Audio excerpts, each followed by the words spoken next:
Oke guys, jadi waktu ini ada yang nanya ke saya di Instagram pribadi saya @gdbp. Jadi ada yang nge-DM, Pak Gede dulu pernah demo nggak pas kuliah? Weh, mungkin ini DM-nya pas dulu ya, pas ada apa namanya aksi-aksi mahasiswa yang demo-demo itu ya. Ya saya jawab jujur aja, to the point aja, saya nggak pernah. Saya nggak pernah demo, nggak pernah memprotes sekalipun ya tentang apa namanya plus minusnya kinerja pemerintah di Indonesia. Dan saya punya alasan kenapa saya nggak suka demo. Pertama, buat saya ya mungkin saya salah atau mungkin saya benar, mungkin kamu sependapat, mungkin kamu berbeda pendapat, it's okay. Tulis di komen, kita bisa diskusi atau kamu bisa DM saya di @gdebp, kita bisa ngobrol di sana. Anyway, saya nggak pernah demo dan saya jujur bukan orang yang setuju dengan demo, apalagi mahasiswa ya. Kalau misalnya buruh demo ya itu silakan lah, apa namanya, itu beda-beda case ya. Tapi sebagai mahasiswa menurut saya ada banyak hal lain yang bisa kita lakukan yang jauh lebih efektif untuk bisa membantu Indonesia, kan gitu tujuannya demo sebenarnya, itu kan ingin memperbaiki Indonesia dengan memberikan aspirasi dan segala macamnya, berharap didengar oleh pemerintah dan akhirnya pemerintah bisa bekerja lebih baik. Tapi gimana kalau gini, saya kasih case contoh aja. Banyak pengangguran misalnya, jumlah pengangguran masih banyak. Ya udah, sebagai mahasiswa bukalah lapangan pekerjaan, serap tenaga kerja, simple. Tapi kan saya cuma sendiri, paling cuma bisa nyerap 10. Ya udah, ajak 100 orang, buka lapangan kerja, masing-masing serap 10. 100 orang kali 10, ya udah 1000 orang terserap tenaga kerjanya. Simple banget. Ada lagi yang demo misalnya, wah ini gaji buruh terlalu kecil, terlalu rendah. Ya udah, ubah mindset orang-orang supaya mereka mau investasi pada dirinya, investasi pada skillnya, sehingga mereka memiliki keterampilan yang layak digaji tinggi. Kan itu yang susah sebetulnya menurut saya ya. Menurut saya yang paling susah adalah mengubah mindset orang supaya mereka mau invest di skillnya, di keterampilannya, sehingga mereka punya sesuatu, keterampilan atau keahlian, expertise yang layak digaji tinggi. Permasalahannya adalah sekarang banyak orang yang ingin gajinya lebih tinggi, tapi tidak mau punya skill yang lebih banyak lagi, bahkan kalau bisa kontribusi di perusahaannya dikurangi, tapi ingin gaji lebih tinggi, ingin tunjangan ini, tunjangan itu, dan segala macamnya. Nah ini kan masalah. Ini kan jadi masalah. Nah sekarang gini, mau siapapun jadi pemerintah ya pusing juga kalau digituin. Jangankan pemerintah deh, kita mau jadi pengusaha aja, kalau misalnya ada karyawan yang ingin naik gaji tapi tidak mau berkontribusi lebih banyak, ya pusing juga. Mendingan ya udah cari cari kerjaan lain deh, kan gitu ujung-ujungnya. Kecuali saya mau minta naik gaji 10 kali lipat, tapi saya siap berkontribusi lebih tinggi 20 kali lipat daripada sekarang. Oh, dengan senang hati, ayo. Kita kasih gaji 10 kali lipat, kontribusi 20 kali lipat. Ya sangat happy. Seperti itu. Jadi, apa namanya, saya senang kalau misalnya ada buruh yang demo ingin naik gaji, tapi saya lebih senang lagi kalau kemudian buruh demonya adalah minta diberikan keterampilan lebih sehingga mereka punya keahlian yang bisa digaji lebih tinggi. Itu akan jauh lebih indah, itu akan jauh lebih dahsyat luar biasa, dan itu akan bikin Indonesia instan punya mobil terbang. Nah, jadi yang sekarang mobilnya masih pakai bensin, kalau misalnya orang-orangnya berpikir lebih maju, bahwa orang-orang yang tadinya demo ingin naik gaji, sekarang diganti demo adalah ingin diberikan keterampilan yang lebih tinggi, ingin diberikan skill yang lebih tinggi supaya mereka bisa berkontribut lebih banyak. Bahkan kalau bisa mereka berlomba-lomba ingin buka lapangan kerja, langsung naik. Kenapa enggak? Misalnya gini, buruh atau mahasiswa demonya adalah gini. Demonya adalah menuntut supaya kurikulum di sekolah ya, mulai dari SD, SMP, SMA, dan kurikulum di kampus itu benar-benar mendidik mereka supaya cerdas secara finansial. Pernah nggak ada demo kayak gitu? Nggak pernah. Nggak pernah. Demonya adalah ingin misalnya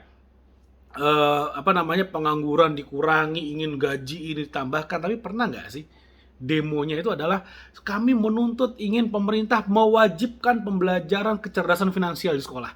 Nggak pernah ada. Coba yang di demo kayak gitu, wah Indonesia negara maju. Mungkin kalau yang di demo kayak gitu, saya mau ikutan demo dulu pas pas masih kuliah.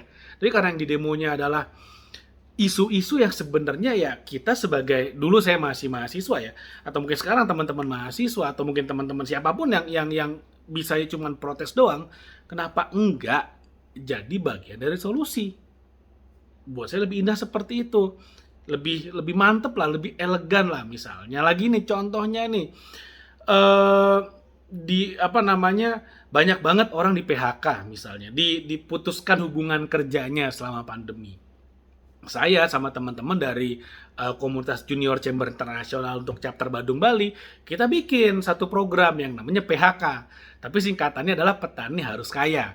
Kita kerjasama nih dengan ada satu orang petani yang udah sangat sukses, yang dia dan beliau tuh mensuplai salad untuk McDonald, KFC, Wendy's, Salad Stop, pokoknya beliau yang suplai lah dari untuk saladnya. Ini petani yang sukses banget nih. Kita berkolaborasi, kita bikin satu program namanya PHK, Petani Harus Kaya. Maksudnya gimana tuh?